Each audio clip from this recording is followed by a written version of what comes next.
Okay, Redfin made a pros and cons list about living in Denver, and I want to see how accurate it is. The title asks, is Denver, Colorado a good place to live? 10 pros and cons of living in Denver. And the pros and cons list isn't exactly a unique concept, especially among local real estate YouTube channels. If you've watched any Denver real estate channel, you've probably seen this pros and cons list repeated ad nauseum. It's kind of part of the playbook for starting a YouTube channel that's locally based. Do the pros and cons list. Do cost of living. Do is this place better than that place? And honestly, I've made all of these videos too.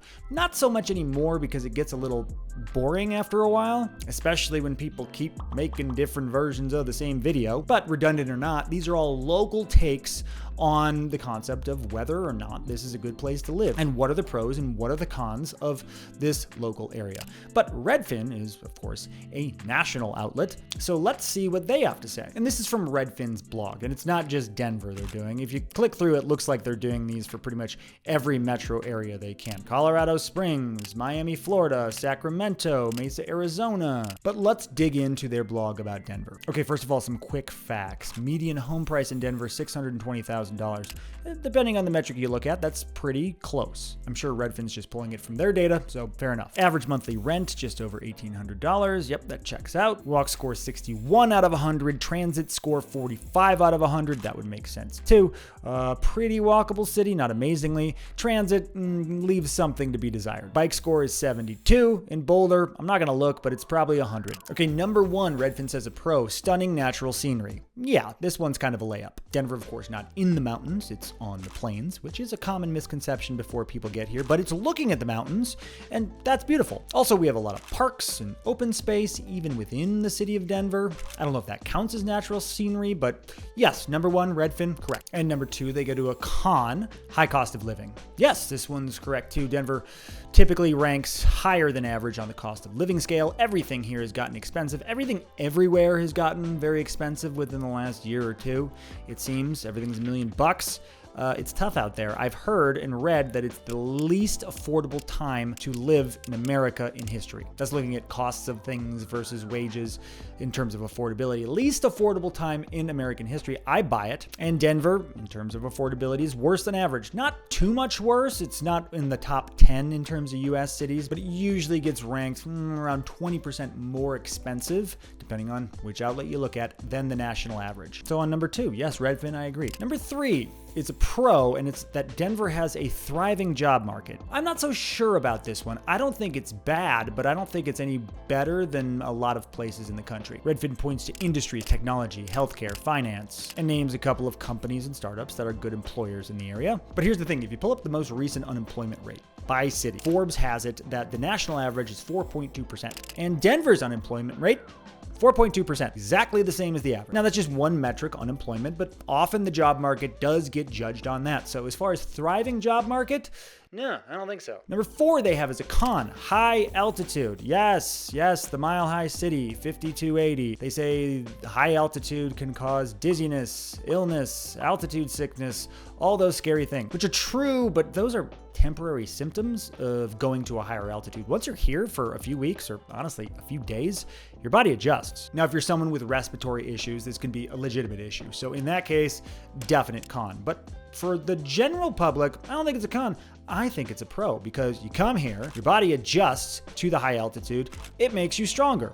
Then when you go down to sea level, you can run for 40 miles and hardly even feel it. And by 40, I mean more like 4 in personal experience, but still, it feels like a cheat code. So overall, Redfin's number 4 con is actually a pro. And by the way, when we get to the end of this, I'm gonna bring in another actual con, in my opinion, of Denver that there is a lawsuit being filed over right now. Number 5 is a pro, Redfin says. Proximity to the mountains, world-class skiing and hiking and outdoor activities right there at your doorstep. Yeah, this is probably the biggest pro of Denver. We're all on board. By the way, it just occurred to me that in talking about all these pros and cons videos, I'm actually kind of making a pros and cons video. That was not my intention here, but it just struck me, and I'm sorry. Let's call it a pros and cons video once removed. Moving on, number 6 is a con, Redfin says, unpredictable weather. Yeah, I think this one was actually in my pros and cons video that I made whenever I made it. Unpredictable weather, that's right.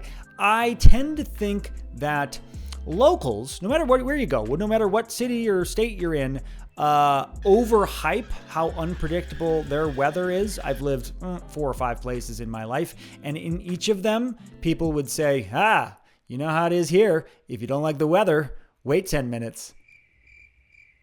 Seriously, they said that in every place. Dallas, Texas, Iowa, Minnesota, here. I did a brief stint in Alaska. I don't know if they said it there. But anyway, yes. So despite that, I do think Denver has more unpredictable weather than average. We do have a winter, but it's mild, and we can get these weird 70 or 80 degree days in February. And then it can keep snowing into April and even May, which I think happened this year. And hail. The hailstorms are the real wild card. They can come out of nowhere, and they can be debilitating. Seriously, I've had to pull over my car underneath a tree just to try not to get hail damage and try not to die. You pull over, you wait it out, it's over, but it's pretty unnerving the first time it happens. And it sure does account for a lot of roof insurance claims. Number 7, pro, Redfin says crowded attraction. Crowded attractions are a pro. They bungled this one pretty severely. So it talks about lines and crowds at some of Denver's marquee attractions, the zoo, some of the trails, the museum, Red Rocks. First of all, yes, that is true. Second of all, that is life in any American city that's not awful right now. Anything that's good, there's going to be crowds. It sucks. I know. I don't know that that's specific to Denver, Colorado, at least in my opinion.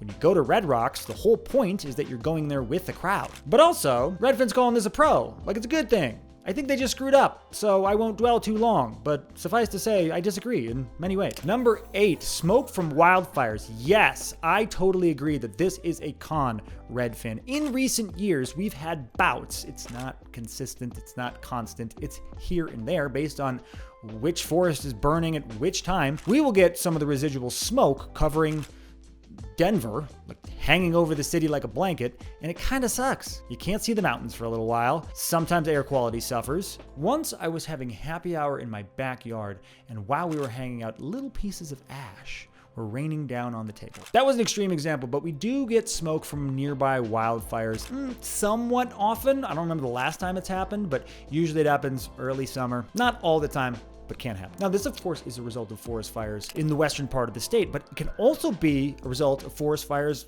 elsewhere. We've gotten smoke in Denver from forest fires in Washington State and Alberta, Canada, and this is just 2 off the top of my head in recent memory. I don't know how smoke can travel that far. It must be quite the fire, but nonetheless, again, I don't know if this is specific to us, but it does happen here. So Redfin, I must say on this one, correct. Number 9, pro of living in Denver, Redfin says active lifestyle, 100% accurate, and it makes a huge difference. Being in an environment with such an active lifestyle where people love to get outside and bike and hike and swim and just work out and ski and all of the other things. I could keep listing them, but I'll move on.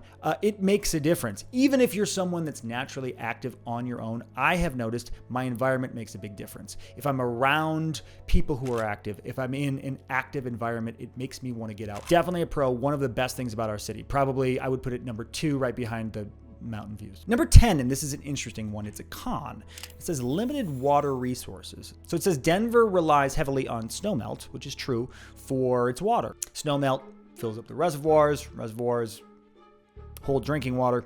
At least I think that's how it works. Prolonged droughts, they say, can put pressure on these resources, which is true, but again, I don't know that this is specific to us. Maybe specific to parts of the western United States. You've certainly heard about these challenges in California, but there haven't been restrictions in Denver that I've seen that are a result of drought or limited water resources. They do suggest you only water your lawn at certain times of day, but that's just sensible. So I don't know, I'm going to say lukewarm on this one. I'm going to say it's technically a con, but nothing I would consider ever about whether or not to move to Denver because of it.